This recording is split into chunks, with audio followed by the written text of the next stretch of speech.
the footsteps or the tricks of the shaitan. First of all, let us begin by talking about what is the shaitan. What is a shaitan? What is iblis? What is a jinn? What is a marid? What is a afrit? Let's start with these words, inshallah, because they are all mentioned in the Quran. Do Muslims believe in shaitan, Satan? Yes. But let's explain it, inshallah ta'ala. First and foremost, Allah subhanahu wa ta'ala tells us in the Quran in very clear words. In Surah Fatir, verse number 6. أعوذ بالله من الشيطان الرجيم بسم الله الرحمن الرحيم إن الشيطان لكم عدو فاتخذوه عدوا إن الشيطان لكم عدو فاتخذوه عدوا إنما يدعو حزبه ليكونوا من أصحاب السعير. So Allah subhanahu wa ta'ala begins by telling us the shaitan is an enemy for you. He is your enemy. So take him as an enemy. Because sometimes an enemy, you can see a person is your enemy, but you want to try and appeal to his or her heart. Allah is saying the shaitan is not someone you can appeal to their goodness. They are tricksters. So He says, take him as an enemy. And then Allah says, as a matter of fact, he or the shaitan always calls you to their group, to their cult, so that you can be among the people of the fire. These are the words of Allah subhanahu wa ta'ala. So what is the shaitan? My brothers and sisters, the shaitan means literally in Arabic, anyone who deludes someone from truth to falsehood, and anyone who deludes someone from good to bad, from benefit to destruction. That's what the word shaitan means in Arabic, shaitana. By this meaning, the shaitan can be in three different creatures. The first creature is called the jinn. We'll talk about the jinn. The second creature is the human. You can have a human shaitan and a jinn shaitan. And there are also, according to the Quran and Sunnah, there are also animal shaitans. What is the difference? First of all, the jinn. Allah subhanahu wa ta'ala tells us in the Quran in very clear statements in many, many passages of the Quran that Allah subhanahu wa ta'ala created a life form called the jinn. Allah subhanahu wa ta'ala says, وَخَلَقَ الْجَانَّ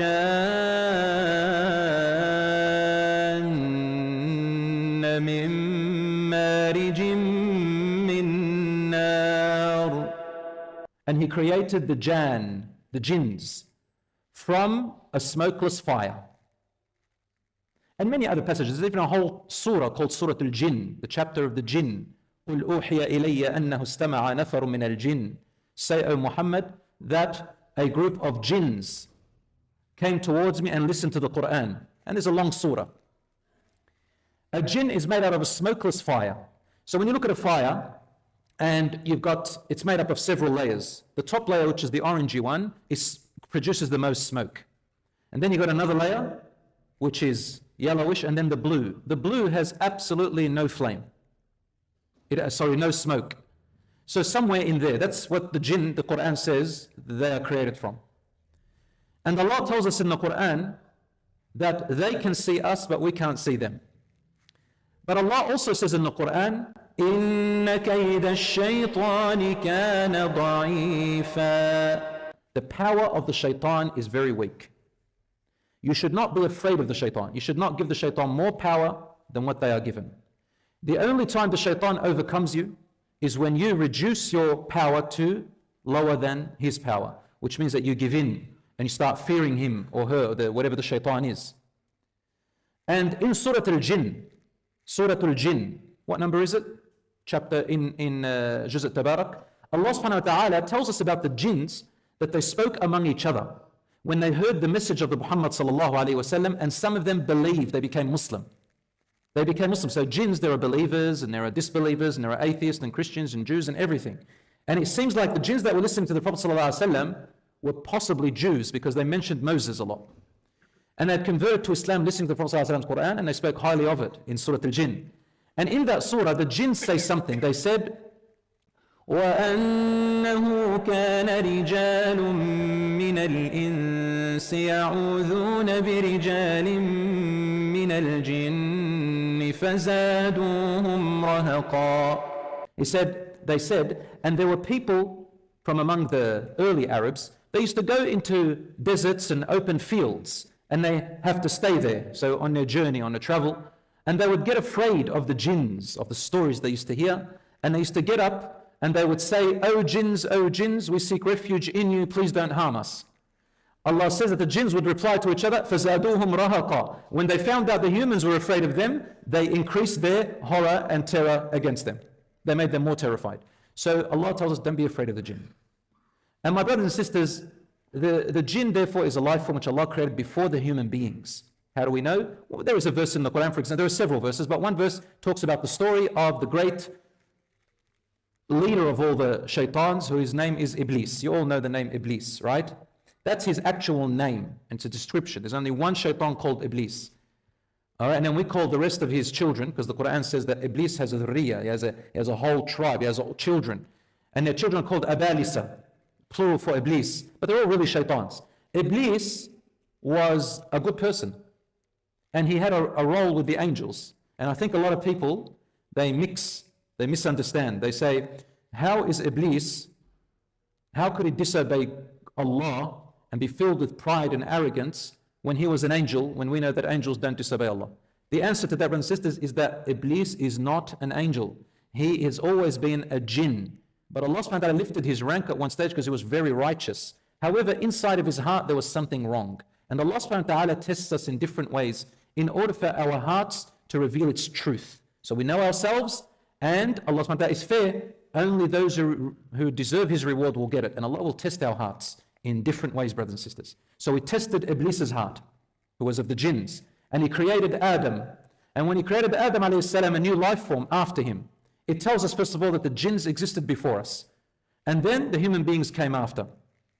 And Iblis got jealous and arrogant, and he asked, why would God make this human to inherit the earth and to do work and be honored to Allah? And then he orders the angels to bow to Adam. So Iblis rebelled against Allah. How? The reason why Allah subhanahu wa ta'ala called Iblis a kafir, a disbeliever and an outcast, was not because he merely disobeyed Allah. It was not because he merely did not bow to Adam. The reason is that Iblis, by his argument with Allah, and Allah knows his heart, he actually denied some of Allah's names and glory, his attribute. What did he deny? He denied that Allah subhanahu wa ta'ala is just and fair, and that Iblis himself is more fair. Listen to what Allah says in the Quran. Iblis said, when Allah told him, why didn't you bow down to Adam? He said, أَنَا خَيْرٌ مِّنْهُ. I am better than him. خَلَقْتَنِي مِن نَارٍ وَخَلَقْتَهُ مِن طِينٍ. You created me out of fire and you created him out of earth. What is Iblis saying here? He's saying, you, O Allah, whom you honored me, and I've been in the rank of the angels, so Iblis knows Allah better than all of us. He's saying to him, O God, I know better than you, and I am fairer than you, and you are unjust for making him better than me. Allah is unjust, and Iblis knows better. This is how he made kufr. That Allah's qada and qadar, his predestination and his will, was going to come to pass, and Iblis disobeyed and disbelieved in Allah's will even. He did not accept God's decree, he did not accept God's decision and his will, which effectively means that, oh God, oh Allah, I know better than you, you don't make fair decisions, you don't make good will, your qadar is flawed. That's why Iblis became a disbeliever. Now you might say, would it happen to us? It can happen. But Iblis knows Allah better. He's among the ranks of the angels, lived for thousands of years. His punishment is greater. He should know better. That's why even Iblis swears by Allah. He says, وَعِزَّتِكَ وَجَلَالِكَ. After the long argument, he said, وَعِزَّتِكَ وَجَلَالِكَ لَأُغْوِيَنَّهُمْ أَجْمَعِينَ. That's where it all began. He said, oh Allah, by your might and by your glory, I am going to lead all of them astray, meaning all of the children of Adam. Revenge. إِلَّا عِبَادَكَ مِنْهُمُ الْمُخْلَصِينَ. Except your servants among them who are sincere and devout in their heart. They are not hypocrites. They are not liars. They're not dishonest in their promise to you. When they say their word, they stick to it. They repent to you. They are sincere in their hearts. They are truthful to their word. They fulfill what they promised you. When they said the Shahada, they fulfilled it. They prayed their 5 daily prayers. They fasted their Ramadan. They obeyed you and did not deny verses of the Quran. They did not argue with it. They're sincere. You understand, brothers and sisters?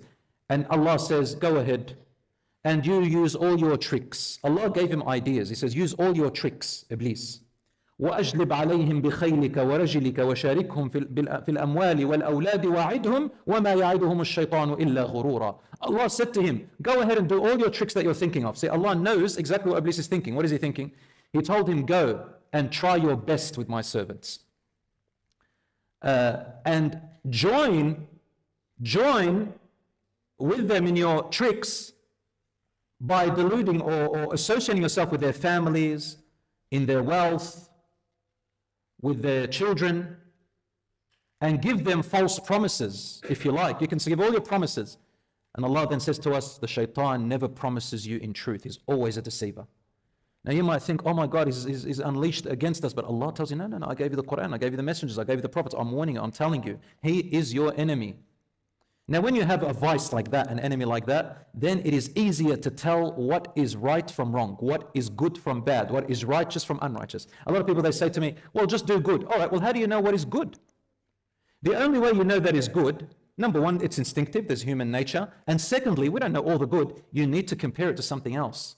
There has to be a standard. Just like in science, when you want to experiment, you want to find, the reaction of something. You need something called a control. You put something in a little tube. So it's my science coming in now. You put something in a tube, let's say water, and you want to make a reaction, and then you're going to compare it to water and see what changes happen. If you don't have a control, you're not going to be able to know what changes happen. So Allah created Iblis, and Iblis and the Shaitan represent evil and wrong. And He told us, this is wrong, this is right. And He created people who do evil, and we know the evil from the right. People who do wrong, people who upset you, people who oppress you, people who wrong you. And what do you learn out of it? You learn forgiveness, you learn pardoning, you learn mercy, you learn right from wrong, you strengthen yourself as well. You're able to tell people apart who you can trust and who you can't. Otherwise, everybody will look good. So Allah brings out all of this stuff just like He brought it out in the heart of Iblis. Now, brothers and sisters, the Shaitan, after that day, promised that he will lead all of the children of Adam alayhi salam astray. And he said to Allah, لَإِنْ أَخَّرْتَنِي إِلَى يَوْمِ الْقِيَامَةِ If you leave me alive until the day of judgment, لَأَحْتَنِكَنَّ ذُرِّيَّتَهُ I am going to steer his progeny, all of the human beings, like the way you steer a horse. أَحْتَنِكَنَّ al-hanak is the jaw here, and that means this is how you put the reins in a horse, and it goes back into the mouth, close to the jaw. That's called أَحْتَنِكَنَّ. I will steer them like the way a person steers a horse. And then he said, وَلَآتِيَنَّهُمْ I will come to them, مِنْ بَيْنِ أَيْدِيهِمْ from in front of them, and from behind them, and a distance from their right, and a distance from their left. So Allah says, مِنْ بَيْنِ أَيْدِيهِمْ right in front of them, وَمِنْ خَلْفِهِمْ and from the back, وَعَنْ أَيْمَانِهِمْ and from a distance, because عَنْ means a distance from the right, وَعَنْ شَمَائِلِهِمْ and from a distance at the left. Why did He say these? Because the shaitan is able to come forward from here and from the back, but on the sides, some ulama said, the angels that sit on the right and left never leave you alone, and they are tremendous. Whereas here in the front and the back, there is an easier pathway. However, what he missed is saying, he didn't say, I'll come towards them from the top and from the bottom. The shaitan said, I will come from in front, from the back, from a distance from the right, from a distance from the left, but he did not say from above them and from below them. Now this is all a metaphor, but why didn't Iblis say, I will approach them from above them and from below them? Well, which means that he's going to get us from all sides, except from the top and bottom. Some of the mufassirun, ulama, scholars that told us, because when you say your dua and turn to Allah, it goes upwards. And aboveness is your dua. Allah subhanahu wa ta'ala says, إِلَيْهِ يَصْعَدُ الْكَلِمُ الطَّيِّبُ وَالْعَمَلُ الصَّالِحُ يَرْفَعُ To Him ascends good deeds and the beautiful words, dua and dhikr. And Allah does not let anyone, any shaitan, get in between Him, between Allah and your dua and your dhikr. From below them, when you go to sujood. When you're in sujood, that's at the bottom. And Allah does not let anyone get in between him and your sujood when you're on the ground. The shaitan cannot approach you in these two ways.